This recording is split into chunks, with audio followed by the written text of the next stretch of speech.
Kim Jisoo certified kapuso na ang Korean actor dahil pumirma na ito ng kontrata with Jimmy Sparkle. Kaabang-abang ang kanyang mga seryeng pagbibidahan. Anong senyo dito? Marites Mirasol.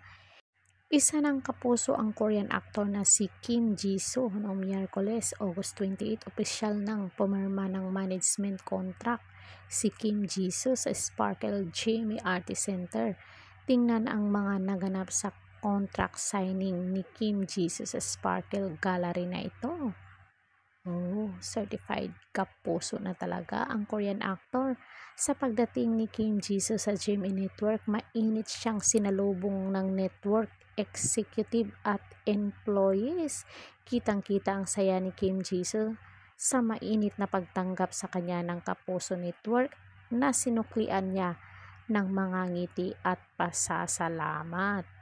Dumalo sa contract signing event ang ilang mga GMA executive kabilang sina GMA Network Senior Vice President for Programming Talent Management, Legal Human Resources Development at Worldwide Group Annette M. Guson Valdez, GMA Network Entertainment Senior Vice President Lilibet G. Resonable at Sparkle Artist Center First Vice President Joy Marcelo. Wow, mainit siyang tinanggap doon.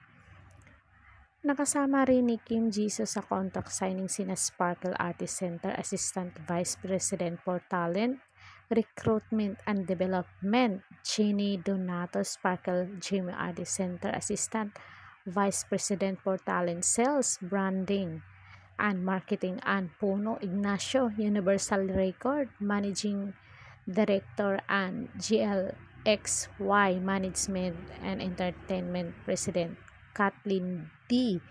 Go, GLXY Management and Entertainment Executive Director, Andre Alan Alvarez at Universal Record Sales and Marketing Director, Mark Sabilan.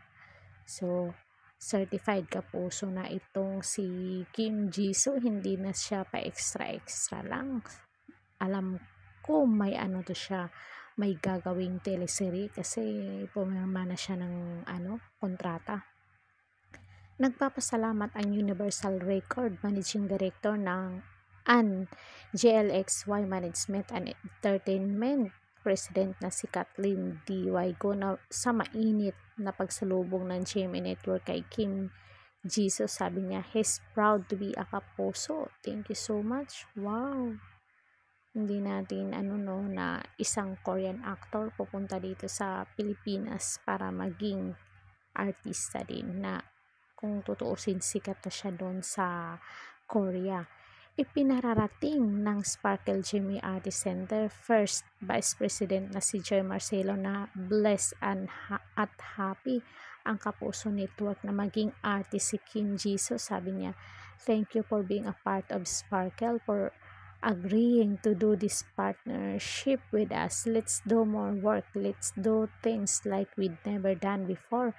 We are so excited to have you. Oh, syempre, Korean star to. Hindi to basta-bastang actor lang.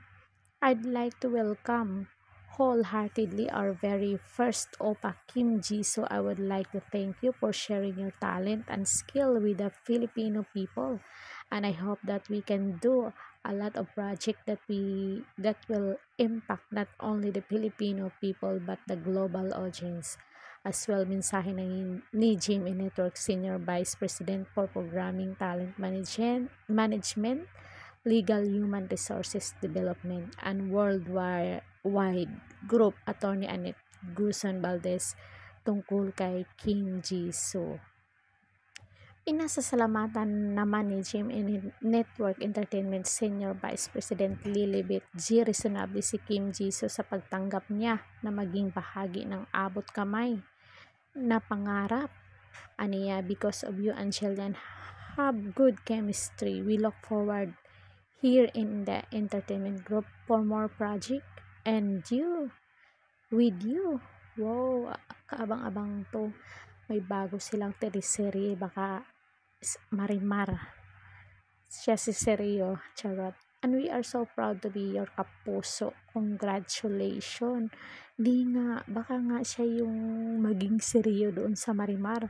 Bukod sa GMA Network Executive, nakatanggap din si Kim Jisoo ng pagbati mula sa dating Black Rider star na si Roro Madrid, Jan Lucas, Ashley Sarmiento at Marco Massa. Siyempre mga naging kasamahan din niya. Kaya tinanggap siya ng buong buo. Masaya rin si Roro na isa ng kapuso at si Kim Jisoo, sabi niya, I'm sure you will take on many projects here in the Philippines that will inspire many Filipinos with your talent and your passion. Good luck with this new chapter of your life. And I'll see you, sabi ni Roro. Ipinarating din ni Jillian Ward kung gaano siya kasaya na makatrabaho si Kim Jisoo. Uy, bagay pa naman to sila. Sabi niya, I am so glad to have a kind friend like you and to have worked with someone professional and competent as you are. Friend pa lang to ngayon. The next day, ano na to? Boyfriend na to. I am honored to share this new milestone in my acting career and signing with Sparkle Jimmy's Artist Center.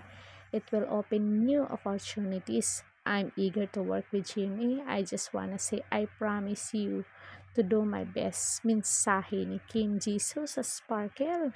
Thank you so much for supporting me. Please watch out my upcoming project. Pasasalamat ni Kim Jisoo sa suporta sa kanyang Pinoy fans. Unang napanood si Kim Jisoo sa Kapuso Network nang mapasama sa cast ng hit action series na Black Rider noong July. Ngayon mapapanood si Kim Jisoo bilang Dr. Kim Yang sa hit afternoon series na Abot Kamay ng Pangarap. Si Kim Jisoo ay isang South Korean actor na nakilala sa ilang Korean drama series tulad ng Moon Lovers, Scarlet Heart, Rayo, White Lifting, Fairy Kim Bokju at My First Love. O dun, masikat kasi ito siya sa Korean, pero di ko alam bakit pumunta siya dito sa Pilipinas. Siguro nagustuhan niya ang Pilipinas. So congratulations Kim Jisoo, isa ka ng certified kapuso. So yun lang po ang ating video for today. Don't forget to like, share, and subscribe Karidad Official TV para ma-update kayo sa ating mga latest dito sa showbiz. Ring bell all niyo ako. Hanggang sa muli and thank you so much.